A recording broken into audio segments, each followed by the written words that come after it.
Welcome to the 1:30 panel on the effect of AI in sports. I'm Dr. Joshua Dickhaus, Director of the Steiner School of Sports Communication. I'd like to start by introducing our panelists.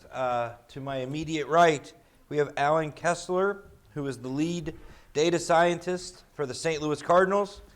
His work covers all areas of baseball operations, including player evaluation, supporting the amateur draft, player development, and advanced scouting. Welcome, Mr. Kessler. Thank you.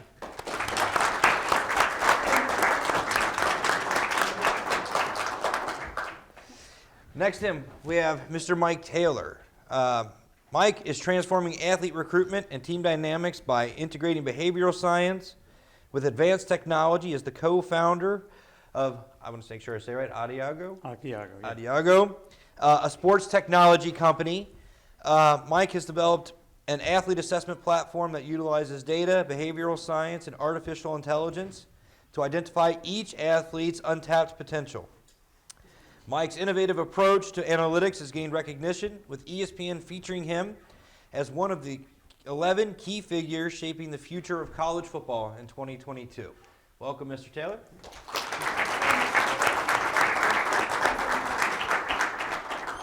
And we have Mr. Andrew Young from Auburn University. Andrew is a lecturer in the College of Liberal Arts and Sciences there. He holds a bachelor's and master's degree in broadcast journalism from the University of Nebraska-Lincoln. His work experience includes ESPN, the New York Mets, ABC News, ABC Sports, and the athletic programs at Nebraska, Auburn, and the University of Illinois. Is that it? That's it. That's all?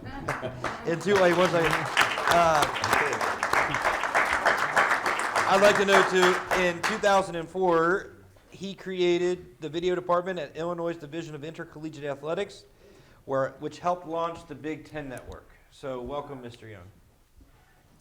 Okay, so we're going to go ahead and get started with a variety of questions. By around 2:20 or so, we will stop and have Q&A, okay? So please be thinking of questions as we're going. The first question, we will start with Mr. Kessler. How are teams and or universities currently using AI? So we're using it a lot at the Cardinals, but I think right now when anybody thinks of AI, their minds immediately jump to large language models and ChatGPT. I think there's a ton of meat on the bone around computer vision. So can you assess where everyone is standing on a baseball field? Can you identify how fast their legs are moving, how fast their arms are rotating, and so forth? So that's the kind of data that MLB provides us and all the other teams for every play and for every second of that play. So one of the things we can do with that data is try to identify where should players stand on the field with the best chance of making a play. So you might see players pull a card out of their pocket, and they know in this matchup, in this situation, that they should stand 2 steps in and a step to the right. So that's one example, and then another would be the ability to identify what makes a pitch successful. And so that kind of thing doesn't necessarily use words or cameras, but can use all of the types of ball tracking data that we get, such as how does the ball move through space, how much does the ball spin, and where is the pitcher throwing it. So those are kind of measurements that we can start to get using AI in baseball. Mr. Taylor. Same question. From our standpoint, we do a lot with college football, obviously, right now, but we're branching into other sports. But in the college football landscape, what we do is we assess it. We understand what the athlete is, the player beyond the athlete. And so we're looking at, if a quarterback, for instance, is lower in overcoming adversity, it also helps the coaches. We use AI to help the coaches figure out how to coach that young man, because if he makes a mistake on the field, if he has a coach who's just going to chew him out, and this is an example, but it was a live example of this, that if he chews him out, he makes a mistake, he's going to come off the field, he's more apt to go back out and make another mistake because he's already down on himself, and for lack of better terms, he can't flush that. So we help, just by position, how we help coaches understand their players better so that they can coach them, maximize their potential, and also get them back on the field quicker with the right mindset. But also we've helped the coaches find, with that, help them find right fit players, and with the transfer portal being speed dating, basically, we help we help the coaches find right fit players quickly, and just by looking at the behavioral science. Then you look at the what we call combine metrics, the physical and the athletic side of things. And when you put all that together, you start to get a bigger view of what that athlete looks like, particularly on the football field. Mr. Young. And I look at it from a broadcasting standpoint, since obviously that's what I teach and what I've done and talk about. But everything I teach and discuss, I use in sports terms. So there's a lot of crossover because a lot of the individuals like yourself that are going into it, you played sports, you like sports, you're into it. And repetition is always the key. You always say practice, practice, practice. Well, it's another tool in your toolbox which helps you prepare, and you can simulate certain situations, or process how is this going to work when I get into real time, because it's hard to simulate a live event, and using these extra tools that can help you simulate that helps you greatly to prepare for what you might see or what you could see, because it's all about instincts in that moment. You have 2 seconds, 3 seconds to decide what to do, so you're using all those tools to help you prepare for when you're in the moment. And simulate what's happening. Okay, great. For our second question, we'll start with Mr. Taylor. AI technology is not something that every team or every university or every TV station has. Will this type of technology increase the gap between the haves and the have-nots? I don't know if I look at it as the have and the have-nots, as much as I look at it as the willings and the unwillings. Those that don't get on board are going to get left behind quicker, and that gap is going to that gap is changing daily. So if you're not getting on board with it now, you're making your own gaps at that point. So you could be somebody like Tennessee, and I'm not picking on Tennessee, but I am right now, or you could be Tennessee saying, hey, we're not going to take as much in, and they are using a lot of analytics, and so, but if they chose not to, the gap between them and an Alabama and an LSU and an Auburn would, in the SEC side of things, would really start to widen. So now there are some affordability issues as well with that, but there's a lot of other things that are very affordable in the AI realm, and some of this is all readily available to all of us. So if you have somebody who knows what they're doing with the prompts, could be all of you who are second nature to more than it is somebody like me with a little bit more gray hair. Just happy to have hair. But that's a little bit of a situation where if somebody doesn't get on board, that's where the gap's going to come from. Okay. Mr. Young. I look at it as, how are you using it? You can have the nicest car in the world, but if you're not going to use everything it can do, when you're driving it. I like to use the analogy with my students. The Super Bowl, the big events, they love to brag about, we have 150 cameras and we have all this technology, and then you watch the broadcast and it looks exactly like a broadcast with 10 cameras. So when you're doing a production, you're always trying to do more with less, because more often than not, you're not going to have the more, you're going to have less. So make it work with what you have, and then if you have this, that's great. Most of us are going to have this over here, so use what you have, use it to your advantage. Don't think about what you don't have. I look at what director comes into a production. They need to know the technology they're working with, the cameras, the lenses. No different with this. How am I going to use what I have? It's more about what I have, not so much what I don't have. Okay. Mr. Kessler. I kind of think that it levels the playing field a little bit, because if you make use of AI, then it can make your smaller team maybe more effective and efficient.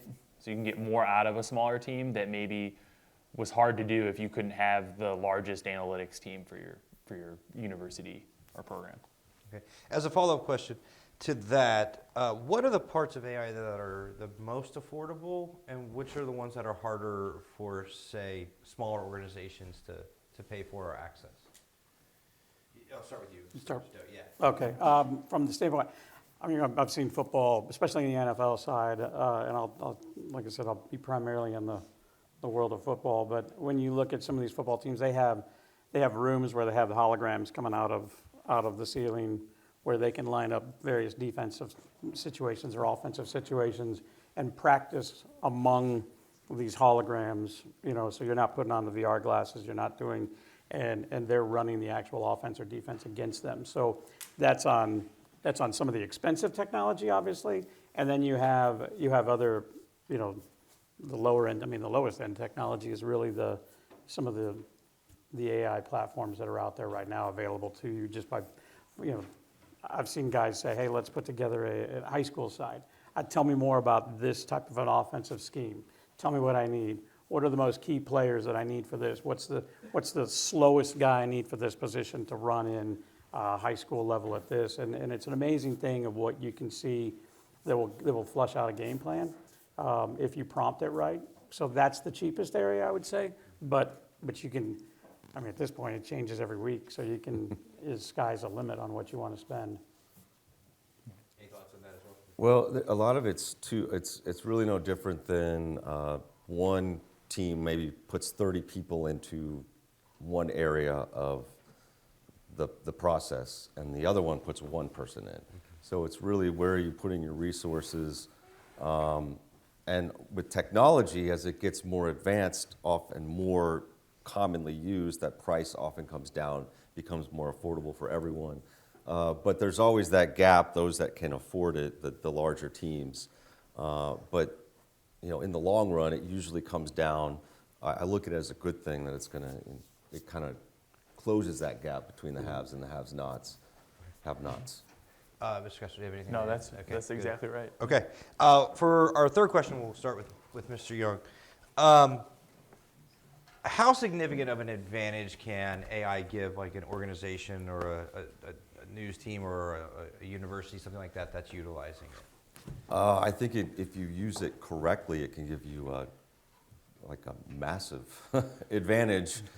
Taking that data, if your students here, you get graded on things. I always tell my students, when you go out and work in the world, you're still getting graded every single day. If you're a director, producer, camera operator, someone is grading you, and they're taking that data, they're putting it in so they know what your weaknesses, your strengths are, and it's for your good. It's not to demean you, not to bring you down. It's what are my weaknesses? What do I need to work on? Or I'm a director. What do I need to coach this person on? So it's really an opportunity to grow from it, get better.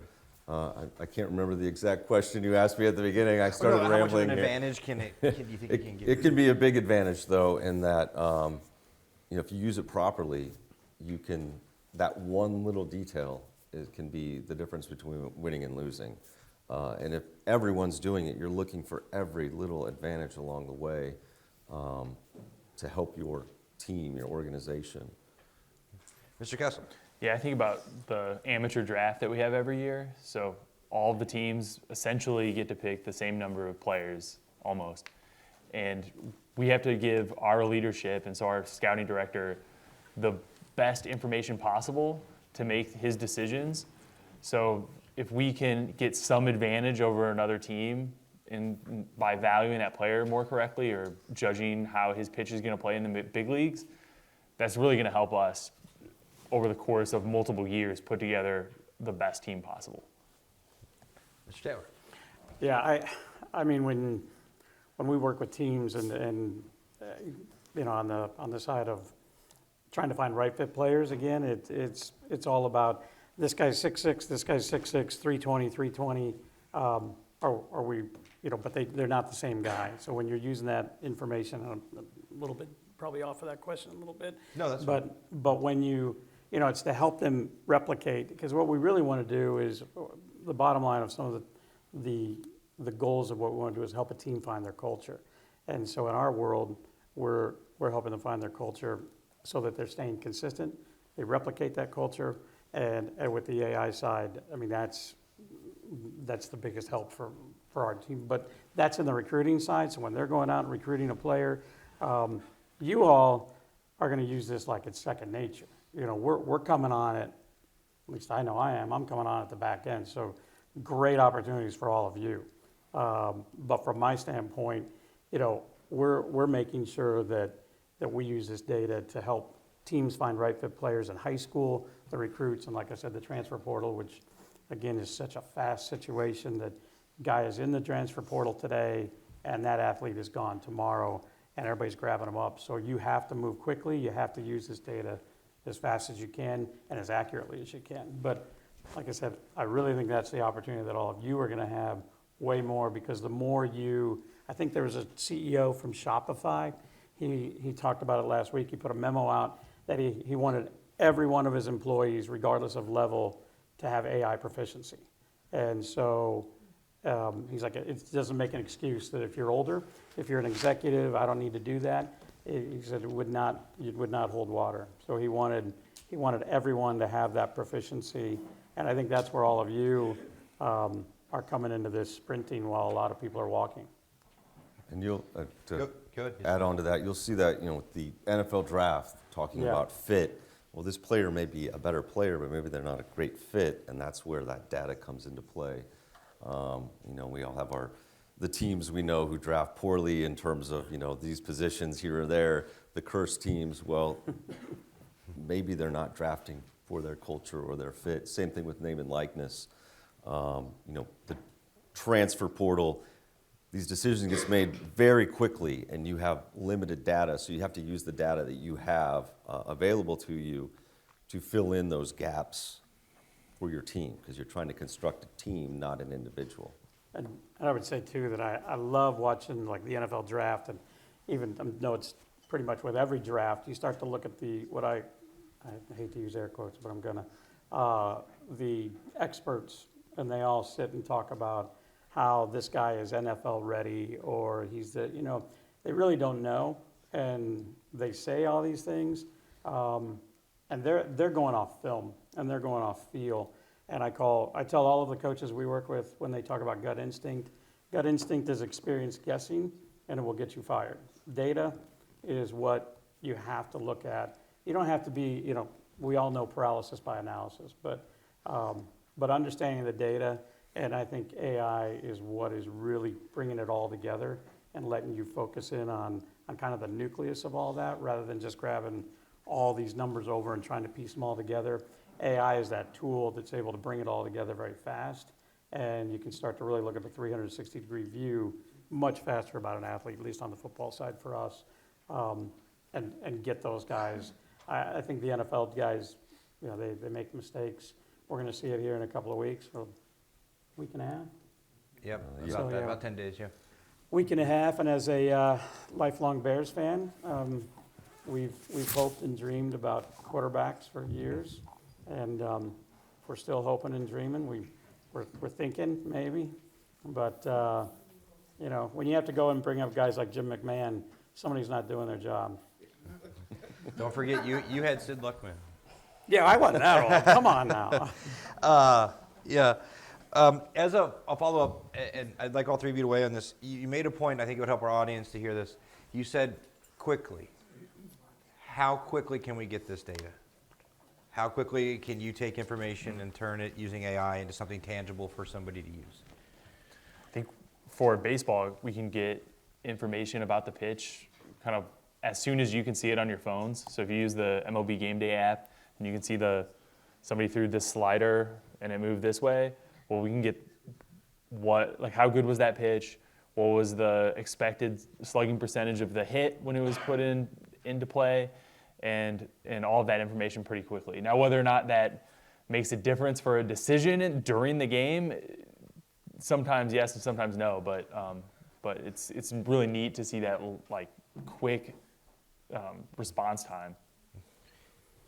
Our athlete assessment takes 13 minutes for them to do that part, but once we have that, within 30 seconds it goes into our AI platform that we've created. After that, it's about 3 minutes that we churn out a report for the coaches to understand what their strengths are, what their areas of focuses are, what the best way to coach them is, by position, where the whole position group is. Takes about another 10 minutes.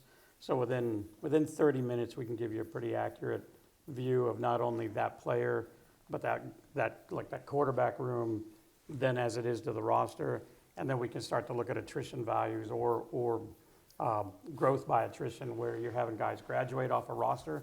We can pull guys in and say, hey, if you're able to get these players on your roster and you're losing these, your roster is actually growing and getting better. So the growth by attrition situation, but we can let coaches kind of see that data, but it's usually about 30 minutes, start to finish.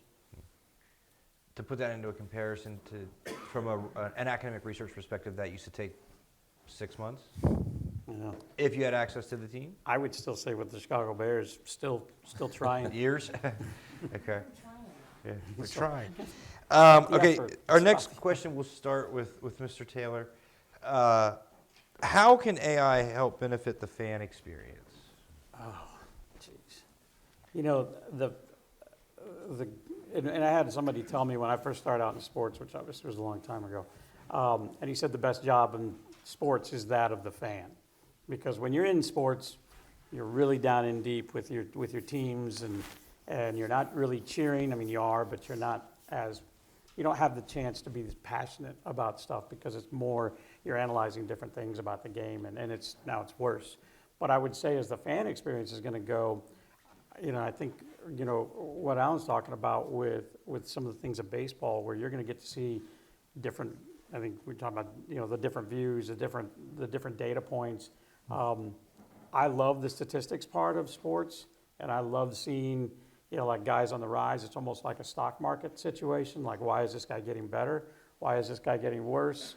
For anybody who plays fantasy football, I know we had the betting panel earlier, but if you play fantasy football, you're always watching whose output's better and whose output is rising, who's getting used more in the game plan. You can see how that's going. I think that kind of fan experience with AI is going to grow, but I mean, that's the only tough part about that question is in 3 months from now, my answer would probably be completely different because that's how fast this whole landscape is changing. And I look at it from you're a fan going to the game, and it could be a cumbersome process to park, get there, go into the stadium. And I used an example. I went to a football game, and we had to take everything out of our pockets and go through screening, and there was this whole process. The next year I went to the game, I didn't stop moving. They scanned it as we were going, and they scanned us as we walked in. We didn't have to do any of that. They were using all these different tools to keep the crowd moving to make sure there were no bottlenecks. Same thing with lines for food, bathrooms, notifications, when's the best time to go. You can use that data to help your fans when they're at the game within the experience. And then we were talking about fantasy, using these stats, this data, which can be tricky sometimes too, though, because there's more secretive things that coaches maybe don't want out. They don't want the public to know. I remember dealing with a coach once, and I said, we're going to put this right on the video board in front of you. And he's like, no. You're not going to do that. It's great for the fans, but they're going to see that data up there. But you are seeing more of that data get out there as the ability to do it becomes much easier. And the fans, you expect that. You expect to know all the little details when you're sitting in the stadium, which is why we have these LED boards all around stadiums, to help the experience that you might be getting at home, because you're competing with the home on the television side and the in-stadium side. They're both making money for the teams, but they're competing with each other. So how do you make the experience great on both ends? And I kind of like the alternative broadcast element. So if you've seen like the NFL games on Nickelodeon, like a lot of sports are starting to, be able to present the game differently and try to reach a larger audience. So if you can add the different metrics that are going on and provide more context to what's going on in the field, I think that can help the fan understand, like, why did we do something during the game, and like, why did this guy steal a base? Why was he able to steal the base? Why did we tell him to steal the base? And then provide more context into the decision making. I would also add that, I don't know about you, but like watching the Masters, you get spoiled. We were talking about this as well, that with the cameras, get that back, I guess. With the cameras, the camera angles, we get so used to seeing everything from a different angle. Hey, let me see that, let me see that, let me see that, which I think is great. The more we're gonna require more of that going down the road. But I think the other side of this that I'd give a warning to also, those of you getting into this business, is AI for me also needs to stand for authentic interaction. So as much as the AI stuff is all, this is all really great and it's really cool and it's just going to get better and better. There's going to come a time where you're going to be looking at this going, hey, what was old is new again. And it's going to be kind of like nobody calls anybody anymore. They just text them and we just do all these things. We're gonna need to have that authenticity authenticity of relationships, authenticity with the game, rather than just entertain me. I think it's something we have to do our best to try to stay, in that authentic interaction and not just always get into, give me all these data pieces and numbers and we're guilty of it. We're sending everybody down a slope of, hey, become this immersed fan with the teams and with the players, but yet I think it's going to be great if we can try to find somewhere to keep the wholesomeness of the game too. And there's a scary side to that as well with the example, I did a study abroad in Europe and we went to all these European football stadiums or soccer stadiums. And one of the coolest things we did were these behind the scenes tours, and we were touring Manchester City's stadium. And part of that tour was we sat down at the press conference area and we weren't sitting with the coach, Pep Guardiola, he wasn't there with us, but it looked like he was through the technology. And all the pictures we had and put on social media after, it looked like we'd met him and we'd been talking and having a conversation with him. And going back and explaining, no, he wasn't there, trying to explain what it was. It's really hard to explain unless you're in that moment and seeing the technology there. But they're using that as a fan experience to come in on days there aren't games to pull you in, make money to come in, but then it's not real. There's this, and people are thinking it's real, so there's kind of these boundaries. You start to think about it. I was like, I don't know if I should be posting that because it looks too real. You can't tell that it's not actually him. Yeah. I have some, before we get to our last, which is a sort of a broad question, I had some more specific questions, for each of you that delve into that. You started to head down that road, so I wanted to start with Mr. Young on this. Your primary area of expertise is in the area of broadcasting and journalism. Are we right to assume we won't use AI generation for broadcasting games? I think we'll use AI in everything. Does anyone here use Adobe products? And you're in Photoshop, not Photoshop, but Adobe Premiere when you're editing, it can do things that it fills in the blanks for you, and it's not real. And you start thinking, should I put that in there? Because as an editor, I was taught, if it didn't happen, don't put it in there.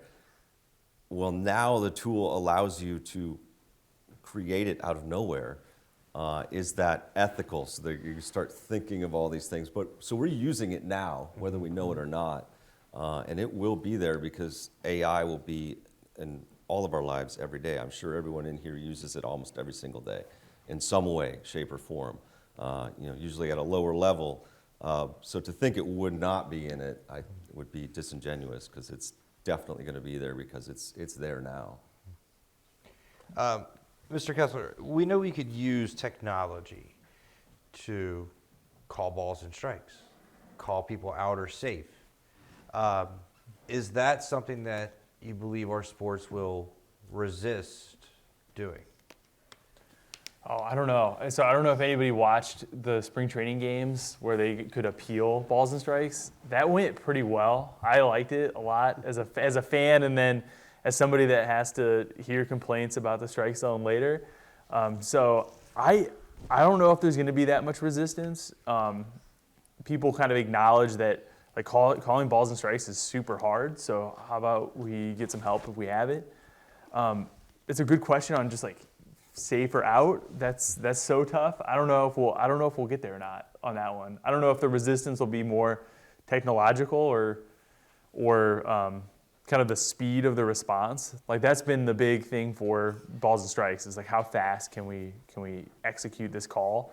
And what's nice is the whole process of the appeal takes long enough for people to just easily have the actual result queued up to show.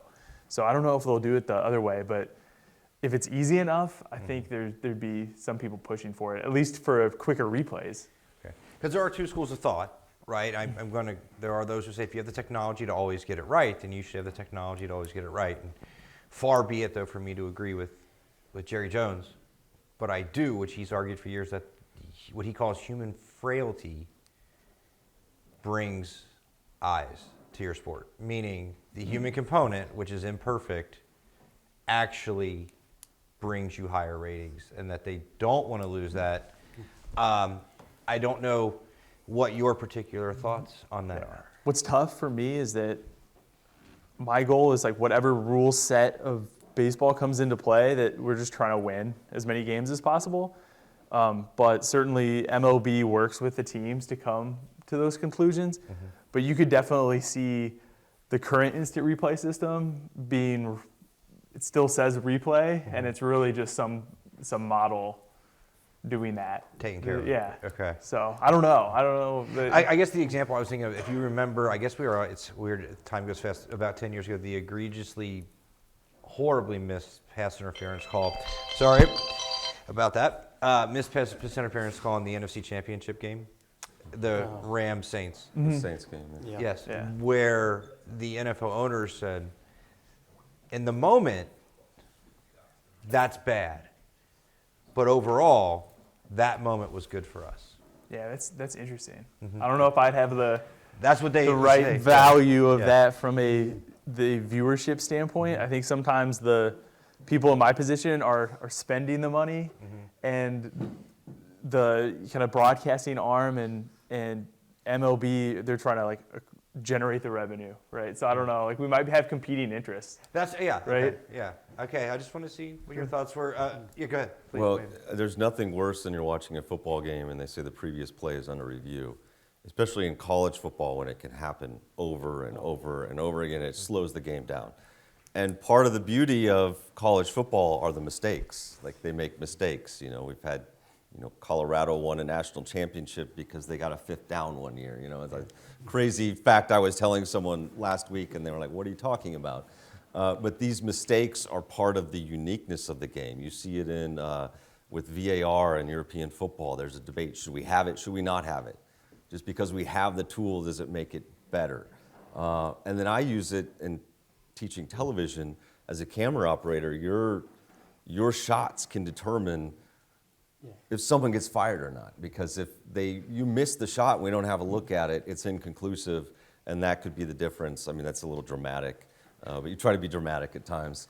But it's about getting it right. So there's that, do we get everything right, or are there also some mistakes, or where's like the middle ground, which I think NFL's kind of gone with the middle ground, where there's only so many times you can do it. But also the transparency, where you see the experimental leagues where they take you behind the curtain and they show you everything. I think it's more about transparency than how did they get to that conclusion, as opposed to maybe they still got it wrong, but they had a process to do it. The original iteration of replaying the NFL was any time, and they got rid of it for Yep. that because the game started taking 4.5 hours for that reason, and they decided that human frailty was best. But to your point, missing a call when you have replay, that actually got Dennis Erickson fired from the Seahawks, and they brought replay Yep. back. They did. To Mr. Taylor here, some of the stuff that I was reading about that I find quite interesting is that AI technology can be used to tell a coach how a player should train, when a player is likely to get hurt, when they should be subbed out of the game. How accurate is that, number one? And I'll have you two weigh in on that as well, but how accurate is that, number one? And number two, how many teams are really utilizing that type of technology? I don't think a lot are. I mean, to the degree that they are, only because that they might seem to be doing that. I think a lot of coaches at the time, they're going to look at their player and they're going to go, hey, if you can still go, we need you. 70% of this player is better than 100% of this player, and I don't want to take that chance. So I think it depends. I think it can go out the window depending on the situation that's going on with coaches. And I mean, the NBA does a lot in analytics with workload. So they'll look at a guy, how much he's scoring, and they'll say, hey, he averages this many points if he only plays this many minutes instead of having him play the whole time. And so I know the workload situation also is that in football where you'll see guys come out, they'll run different blocking schemes. You'll see different packages come in, and they'll do that from the workload standpoint. On the training side, one size doesn't fit all. So I mean, if you're an offensive lineman, you're training this way. If you're a quarterback, you're training this way. But the prototypical stuff. That's why we focus more on the AI and the science behind the athlete, because somebody says, well, we need a 6'6" athlete, so we need a guy who's 6'5", like Peyton Manning as a quarterback. That's the kind of guy we want. But then you look at it and you say, well, Drew Brees, I don't know if he was 6 foot. I mean, I think the roster say he was 6 foot. I've said next to him, I'm not 6 foot, and I'm not even close, and we're not that far off. So we'll see. But it's just that Russell Wilson's not that. Bryce Young's not that tall. But then you see these other guys who are. So the prototypical idea of what does that athlete look like? How do we push them? How do we grow them? How do we strengthen them? I think fitness is obviously key. One final thing that you were talking about with replay and everything else as well, I wanted to add that we had a couple of conferences, the officials coming in and said, we'd like to think about running the assessment for the officials and finding out how they overcome adversity, because they were afraid that the human factor, so if a camera angle misses, then they were afraid the human factor, like if they make a bad call, all of a sudden we've all seen those games where they throw a flag and it's like, oh, that's making up for that other call that was a crappy call. They don't want that. They don't want the give and take and oh, here, we'll give you another, that was a hold, because we can call holding on every call. So, and that's also not reviewable, so at least not right now. But they wanted to assess how likely a referee is to kind of give one back and listen, especially if they were a visiting referee, they're a referee at a home and there was the home field. So there's a lot of stuff that, how people react to things is a big deal. But I mean, going back to the athletes, the strength and conditioning is always going to be a big deal. But it's about culture, it's about consistency, it's about replication, and you were talking about that earlier with the same thing with strength and conditioning coaches. When we were out there, we were having a conversation that some coaches come in, they fire everybody, they want their own person, which is good because you want your own culture. But if you've got a strength and conditioning coach particularly, that would be one area where I wouldn't change, because that data, again, follow the data. That works.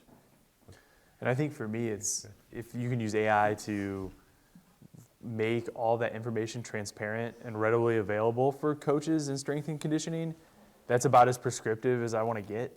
Like if you start making suggestions about how people should train and you're not medically qualified to do so, that's probably just something like I tend to want to stay away from. So I can just give you the information you need to make your decision. That feels like a good balance.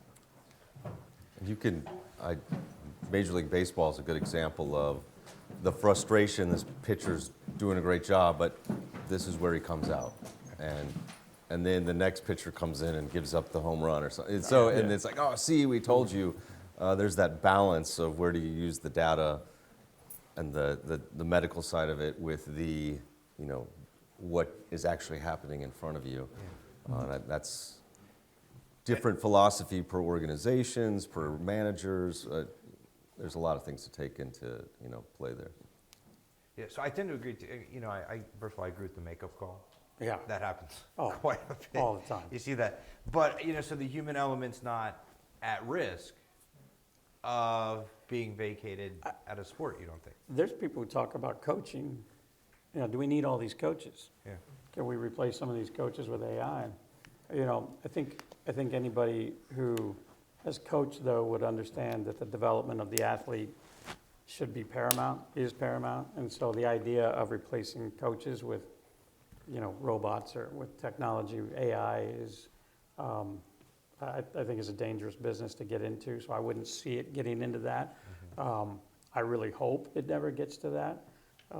I would love to be in a position where where I could advocate heavily against that, because the coaches, that's the fear too. I mean, not to get too altruistic, but with all the data and all the quickness and all of the NIL money and everything else that's going on, I really wish we had, and I've been around coaches for 25 plus years, I really wish we had more of the focus on how to develop people.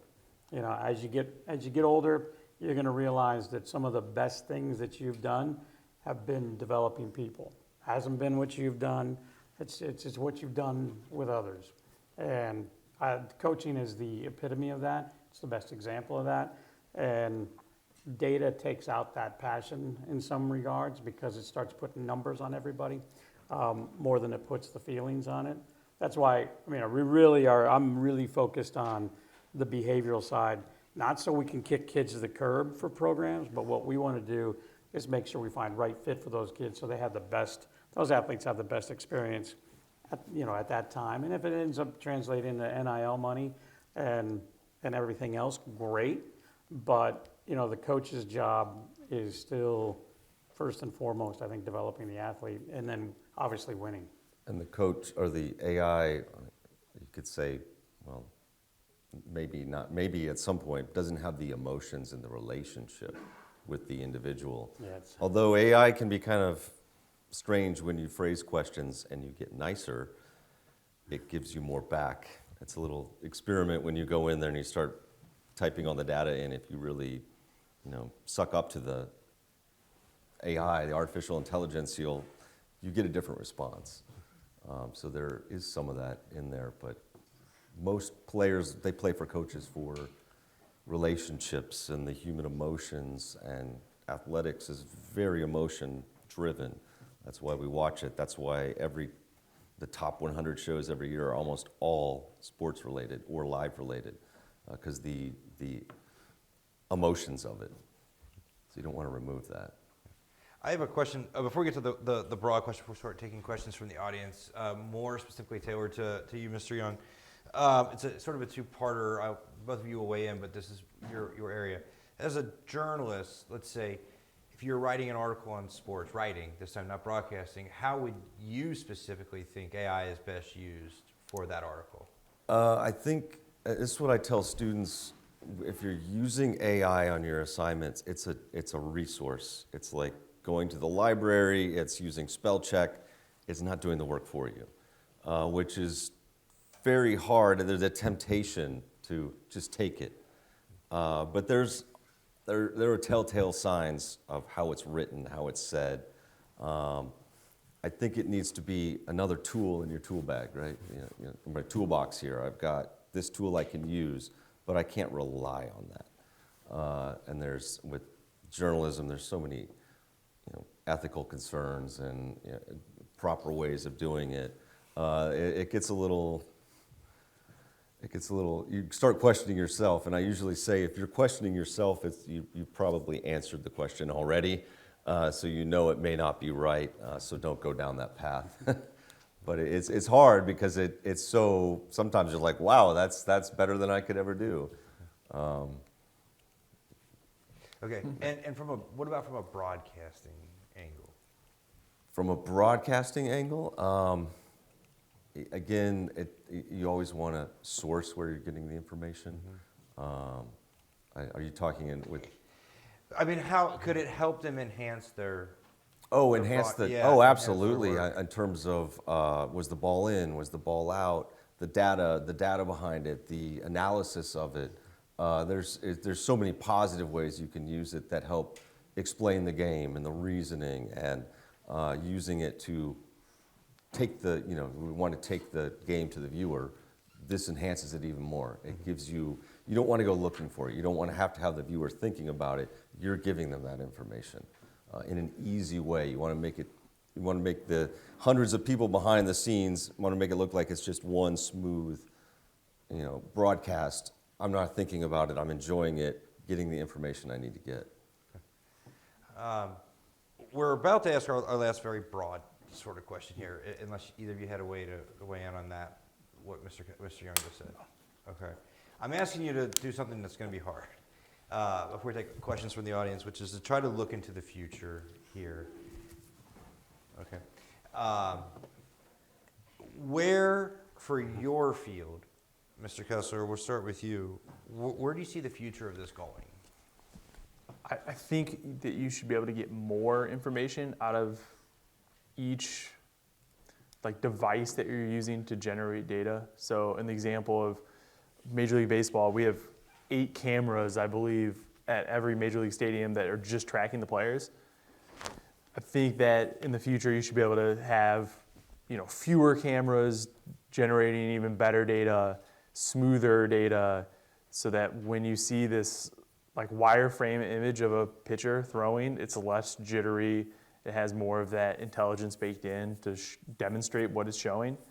And then from our analysis side, we should be able to more rapidly ingest new pieces of information. So if there's a brand new independent league of baseball, we should be able to take their statistics and try to start to integrate that into our systems more quickly using AI and try to understand what is a home run hit in this new independent baseball league worth compared to a home run hit in a Peoria Chiefs game. So if we can just get a time to market that's more quick in that regard, I think that would be pretty great, and it sounds pretty achievable. Mr. Steiner? What some of the things we're working on is that some of the stuff we do is to say, okay, we like these athletes and we bring them on, but there's a little bit of a gap, and it's okay, here's how to coach them. So we're filling in those gaps with, for instance, voice technology, and the voice technology, and then into the AI platform that we've almost got ready to go, is that coaches can then talk about how players are practicing, how players are going real time.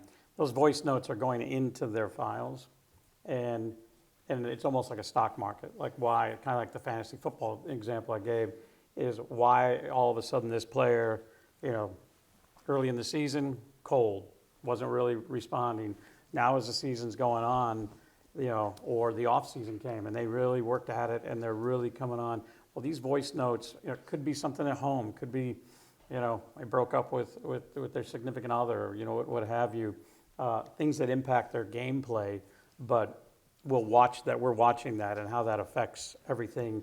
But as their behavioral assessment works, all this data comes together, and then coaches' observation, but we want it real time, so you can almost look at it as like a stock market where, this athlete is on the rise, but then you can also stop it and go, okay, if somebody's on the downfall, it's let's go and figure that out. Now, another part of that future is interacting with our platform. We're creating a situation where a coach can actually ask our platform what's going on. Hey, this is, and then the platform will actually, we've already been testing some of this where you can have the platform respond back saying what's been going on in their lives, what's been going on, what do you think? And then you start to give them some of these things where it gives you feedback on, and it's very creepy, it's very cool, but then it goes even further than that because, with Google, you've probably seen that they have glasses now that what you're seeing can go into databases and things like that. So with that, that's probably that's maybe a next phase of what we're working on, is that coaches are out wearing glasses and what they're seeing goes into their players' files so that then we can understand, as they're practicing real time, what coaches are saying and seeing starts to dump into their files. And so it's, again, creepy and cool, but what the biggest key to all this is taking this type of a data, it might be the size of a beach ball, by example, and bring it down to the size of a golf ball so that it's easily understandable. It's not paralysis by analysis again. And really, in this day and age, what I see happening in sports, again, is the coaches connection with the players and the players connecting with the coaches. That's starting to fall by the wayside. And I really think that's a slippery slope. So what we have to do is make up for lost time and connect those dots as quickly as possible so coaches can connect with their players as fast as possible, because they just don't have time like they used to. 4 years, 5 years, that's a dying situation. And so we're trying to put this asset really right now into the coaches' hands to be better coaches so that the players have a better experience and they can develop, even if the coach has them for 1 year. But that's really some of the future stuff that we're working on. And some of that with coaching, but more just the content, the amount of content you're bringing in during a broadcast or a practice or a game. And the worst job in the world is going in and labeling that and cataloging it. You want to use it. You want someone to do it for you. And oftentimes on the creative side, we don't do it. It just never goes. It never gets done. It just goes somewhere and it never gets labeled.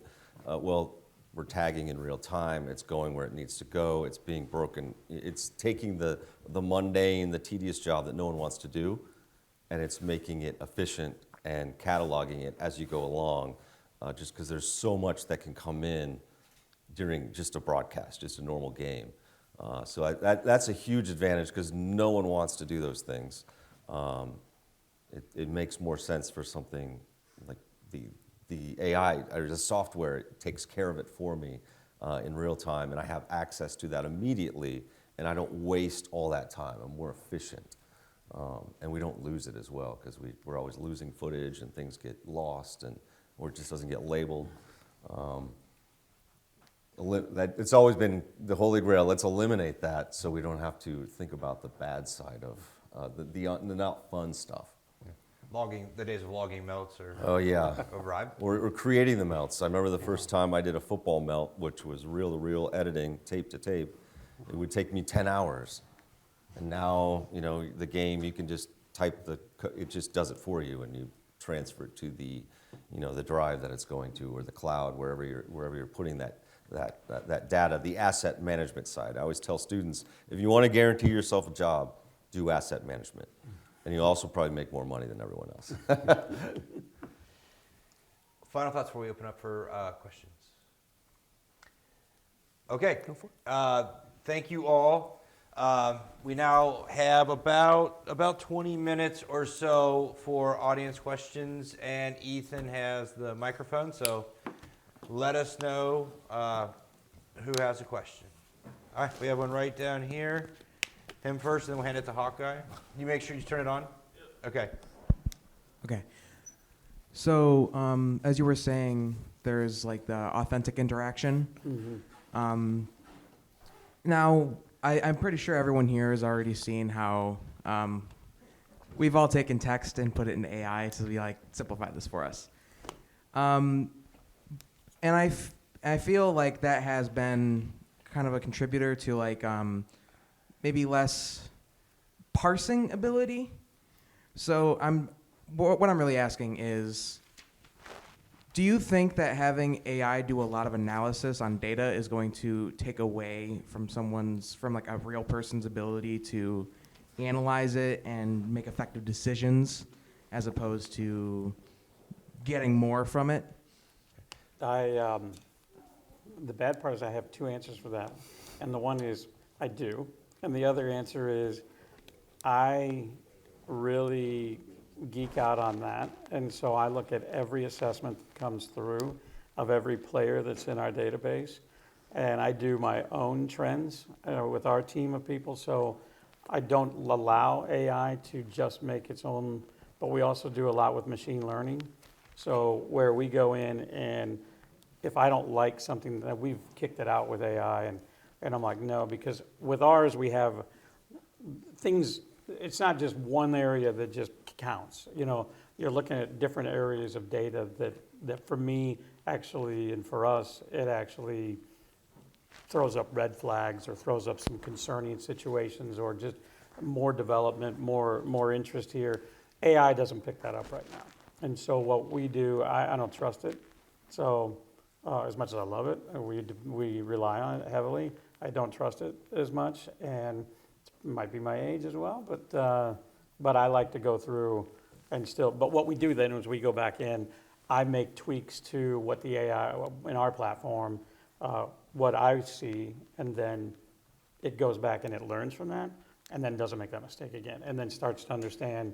And then we also then send different prompts, but then we also code our platform to understand that when these data points come together next time, we need to see what comes out. And so when I see another one that looks like that, and I know I'm speaking a little vaguely here, but when I see those assessments come through and I see all the data go in, I'll watch what then AI puts back out, and I don't think it's learned what I thought it should have learned, then we just go back to the drawing board.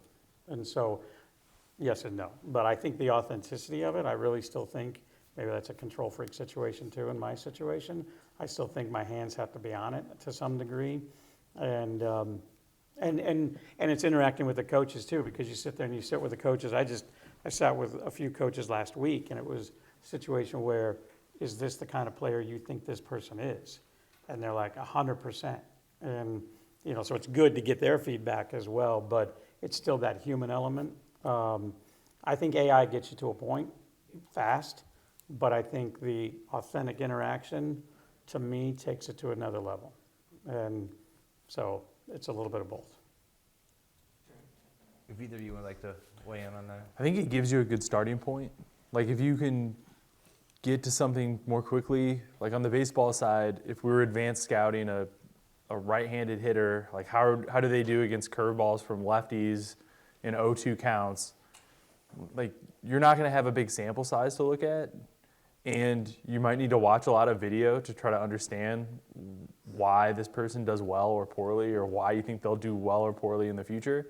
So if you can get just like a good starting point, maybe you could get through the number of players that you need to scout more quickly for that upcoming game, and you're not spending 20 hours scouting an upcoming opponent. You're able to spend like 5 or 10. And I'll piggyback off that again with like position situations, like particularly with wide receivers in football and defensive backs. If they are high in competitive, high in overcoming adversity, high in work ethic, and low in team orientation, those are things where we tell coaches, particularly when they're recruiting kids, is that you need to look to see if that's in those two positions. That's the only time we find that they might be me players and not we players. So there could be a toxic situation in the locker room. It's not something that they might be. It might be that they're just really, really quiet, and that's why their team orientation score is low. But you just need to check that. And AI doesn't check that. AI is just like low score, data says this. It's like that's not the case. Also, though, you get it if it's really high in team orientation, then you have a know-it-all mentality. And we see that sometimes where, especially defensive backs, are like, no, they're not coachable, because they know it all. So they don't want to talk to their coach. Like, no, I got it. I'm not doing what you want me to do. And so that's one side of it. Doesn't mean, or it could mean that they are just the glue guy in the locker room and they are just happy, but you just need to check and balance that. And AI will not do that right now. Jason, weigh in, Mr. Young. I don't, but he mentioned something about it learning, how it learns from its mistakes, which is, it's always changing and adapting, and that still requires, humans behind it to understand the things that are missing from it. Hawkeye? Okay, will you hand the microphone back, please? I was curious on your thoughts on the NFL moving on from the chain gang to moving to, I can't remember what it was called, but a new technology to help determine first downs. I was just curious about what you guys thought about that, and if that was something that can expand to like other levels of football, like college and whatnot. It's also called Hawkeye, ironically. Is Say it? that it Yeah. is. It's called Yeah. Hawkeye. There you go. What a question, Hawkeye. That's cool. What a question. Go ahead, Mr. Young, you want to start? I think as long as it's working correctly, it's fantastic, because there's nothing more frustrating than seeing them run out with chains, and you're like, well, there's got to be a better way to do this, and also to speed things up, because we're all about, I don't want to get delayed and keep it moving. And in television, we want to fit the television windows, which is why the NFL has a perfect television window. It was built for TV. It grew with television, which is why it's the 1 year it was 2 years ago it was of the top 100 shows, 93 were the NFL, which is crazy when you look at it. And the other 7 were college football, a political programming, and a Thanksgiving Day parade. So it's all live, but we want it to keep moving. We don't want these drawn out delays that lose our attention and we flip the channel, right? So they want to keep it moving as well. And I know they've been testing that for a while. I'm very curious to see it in action, though. Same. I want to see it gone. I know some people who've been on chain gangs around the NFL and college, and they do it because mainly of the ones I've met, they get free tickets. They've been doing it forever. they get paid whatever, $100 a game or $250. And so we don't need that. I mean, we have RFID chips we can put in the football. You know, this technology is, that's a question where, in my opinion, it's like, what are we doing here? Why is this still happening? You know, it should be gone. I'm in favor of the tush push. I'm not in favor of chain gangs. So. Or if you're watching the broadcast and you're like, wow, it's pretty obvious. And we Yeah. can see the angle, and then 2 minutes later, then they go to review. After we already know the answer here, why don't they know the answer? So I think it will. And we have to put an index card between Yeah. the football. I'm like, that's Say the brutal. the infamous bad spot, right? Yeah. You see the official walk 2 yards further than Move it where. back. Game of inches, but human error. Alan, do you have anything you would like to do? No. Okay. Next question. We'll go to Harvey, then to Jackson, please. So Harvey, we'll get the microphone down here in a minute. This might be more of a question for Alan, but how do players feel about their data being evaluated by AI versus by people, especially older athletes who maybe didn't initially come into the league with all of this advanced data tracking? Yeah, so one part of that is that the players they're able to access their data. But the reality is, like, Moneyball set, you know, like, when did Moneyball happen? It happened over 20 years ago. And so it's just the tool has changed. So it's like if you have Moneyball, they're using like a linear regression to assess that person's talent. And in many ways, like, we're still kind of just doing the same thing. So I don't know. I think that everybody's kind of come to terms with the fact that there's going to be a scout opinion of you, and there's going to be a statistics opinion of you, and there might be like your own opinion of yourself, and they kind of all go together.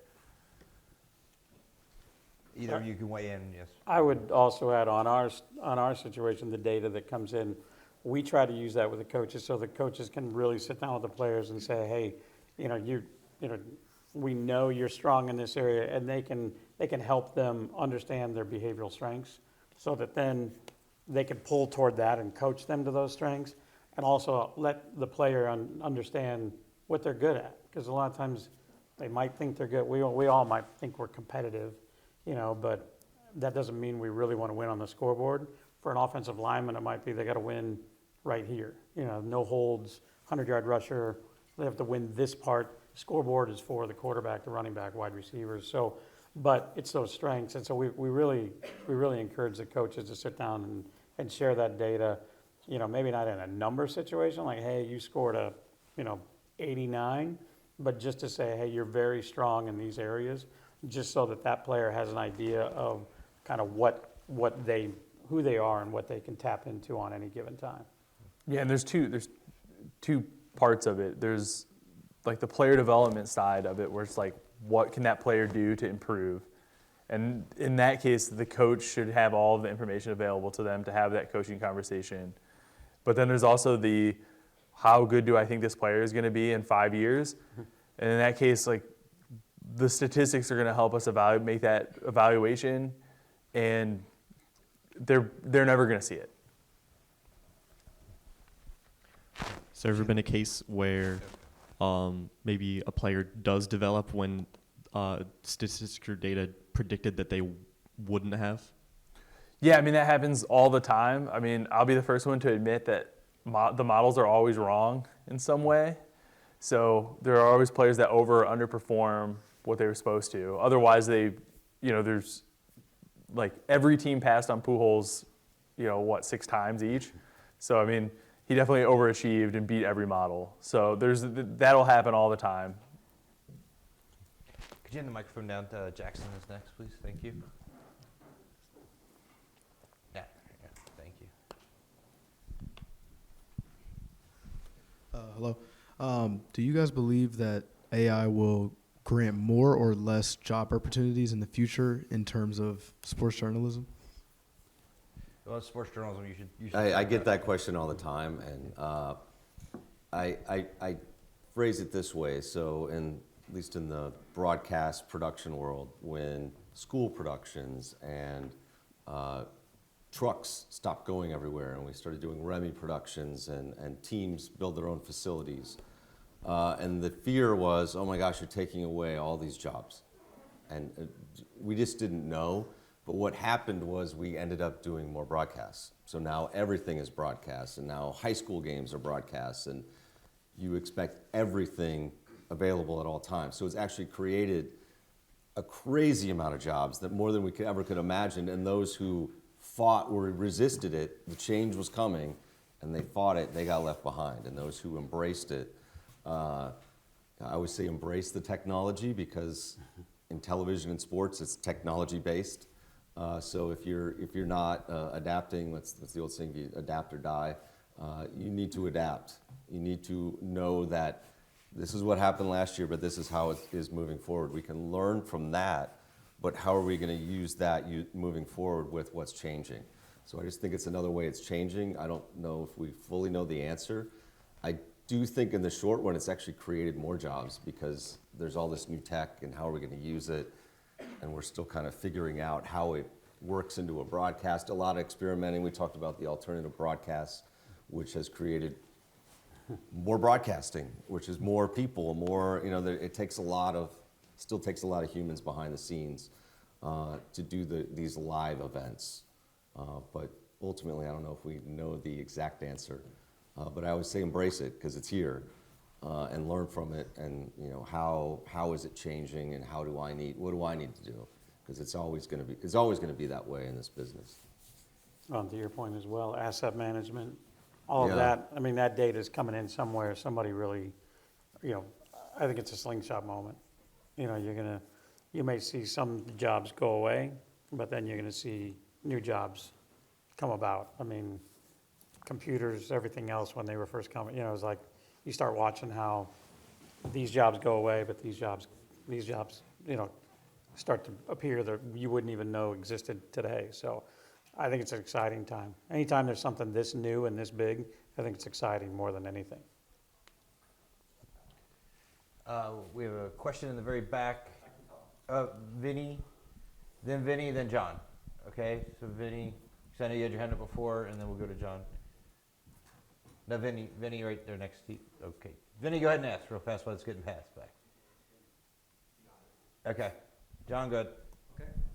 I was just wondering, you guys have all talked about data points that are now available through AI that have impacted decision making. I was wondering if you could say what specific data points that you have access to now through AI that you didn't before. Yeah, I can give an example. So because of all of the biomechanics data that we receive, we can now get information such as the momentum of your lead leg in a pitching motion. And so that's just more data about maybe how hard you can throw in the future. Yeah, we were looking at there's over 200 data points per play in the NFL. So, and most of that is open domain on that data. So it's really about picking and choosing what data points you want to use. We build our nucleus around the behavioral science part, because that took 2.5 years of R&D and of scientific sampling and everything else. And so that's kind of our benchmark. That's kind of the cornerstone of what we do. And then we can build around it, because we know that we have to change the validity or go through the validity of the study and update that. But ultimately, we know that data is pretty solid, and we can keep building around what new data points come out. If you're talking about leverage off a leg, it's like, probably wouldn't have thought about that. So. Vinny is next. Vinny, raise your hand. They'll get you the microphone right here. Right here.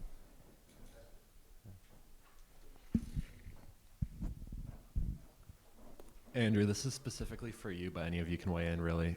But today we're seeing AI voices used in music and short videos. And I'm sure this is your nightmare, but could you ever see that making its way into broadcasting? I think it's already there. There's some. I think it was the French football league, the soccer league. to be broadcast everywhere, they're using voices to translate it. So where it was not available, it was only available in, say, French, or it cost a lot of caption, or now it can be available everywhere because it can translate that using, AI as the voice. So it's still being done in the original language, the broadcast, but it's adding on to what was not available before, or maybe it was only available through captioning, which, ironically, captioning, I know for my own children, that's how they watch almost everything. And whenever we watch a movie or show, there's captioning up on them. I'm like, why is the captioning on? Like, we can hear it. And they're like, no, we need the captioning. And that was a huge thing early on too, just how do we caption these things? It's very time consuming and costly. And now it's much simpler, way simpler than it ever was before. But that's just something I read about last week with, it's going to be available in however many countries now because you'll be able to listen to it in your own language, which I found to be a positive thing. But it can be weird, when you click on an article and it says listen to, and it's a robotic voice. I don't like that. Will it replace it completely? I hope not. There's still the human element, what you see, what you feel. The broadcasters who aren't in the facilities, we were talking about that in COVID. We were concerned it would just remain that way for everything. They still want to be there. There's still the value of the humans in there talking, seeing, and knowing what they're feeling in that moment, which is when I produce events, I need to feel the event because you can feel what's happening in an arena or within the game, and you don't want to take that away because that's what makes sports so great, and which is why we watch it. It is creepy as well, though, because I played a little sample for Dr. Gulliver last night, but we were just playing around with some data on quarterbacks at Notre Dame, and we put it in podcast form. And 2 voices, male, female. And when I played it for some of the coaches at Notre Dame, they were like, who are these people? I'm like, they don't exist. This is all, and it was a great podcast. I mean, it was about 12 minutes. And the only thing it did is it talked about players with their middle initial. So that was one thing we would have to take out. We were just playing around with it though, but it was. It would have been the only way to catch that though. Yeah. Other than that, it sounded. Oh yeah, completely you legit. heard it as well. Yeah, you played it for me. Yeah. Yeah, it is. It's a creepy thing. Next question. Yes, right up here. Hand him the mic here. My question kind of goes with that. It's do you think AI will make sports communication and data analysis much more accessible than it ever would have been otherwise? Absolutely. I think it's more accessible in terms of just the accessibility side of it. I'm going through taking every file I have on my, my Canvas site. I have to make it accessible. Well, there's easy ways to do that now. So it does make it more accessible to those who are trying to access it in a positive way. Yeah, I mean, you could do more data analysis by using things like Microsoft Copilot, and it's not always the best way to learn how to program, but it's one way to do it quickly. Final thoughts? We are almost out of time, so. Okay, let's thank our panelists. Appreciate it very much.